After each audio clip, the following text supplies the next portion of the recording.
দীঘায় শুটিং করতে গিয়ে সমুদ্রে রহস্যজনকভাবে প্রাণ হারালেন পশ্চিমবঙ্গের জনপ্রিয় অভিনেতা রাহুল বন্দ্যোপাধ্যায়। প্রাথমিক ময়নাতদন্তের রিপোর্টে উঠে এসেছে চাঞ্চল্যকর তথ্য।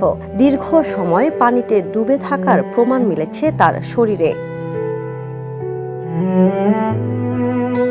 তমলুক হাসপাতাল সূত্র জানায়, রাহুলের ফুসফুস, খাদ্যনালী, শ্বাসনালী এমনকি পাকস্থলীতেও পাওয়া গেছে বালি ও নোনা পানি।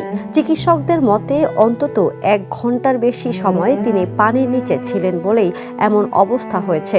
তবে কিভাবে এই দুর্ঘটনা ঘটল তা এখনও স্পষ্ট নয়। ঘটনার সময় তিনি স্টার জলসার ধারাবাহিক ভোলে বাবা বার কারেগার শুটিংয়ে ছিলেন। প্রযোজক নীলা গঙ্গোপাধ্যায় জানিয়েছেন, শুটিংয়ে গভীর পানিতে নামার কোনো দৃশ্য ছিল না। ফলে প্রশ্ন উঠছে, শুটিং শেষে কেন তিনি সমুদ্রে নামলেন। অন্যদিকে সহকর্মীদের দাবি, উদ্ধারের সময়ও তিনি জীবিত ছিলেন, কিন্তু হাসপাতালে নেওয়ার পথেই মৃত্যু হয়। ইতিমধ্যে শুটিংয়ের ক্যামেরা ফুটেজ জব্দ করেছে পুলিশ, যা তদন্তে গুরুত্বপূর্ণ সূত্র দিতে পারে। এই রহস্যজনক মৃত্যুকে ঘিরে টালিগঞ্জে শোকের ছায়া নেমেছে। সহশিল্পীরা নিরপেক্ষ তদন্তের দাবি তুলেছেন। কি ঘটেছিল সেই সন্ধ্যায়, উত্তর খুঁজছে সবাই।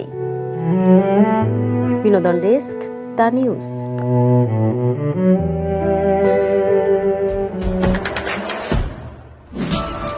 দেশে দেশে সবার সাথে দ্য নিউজ।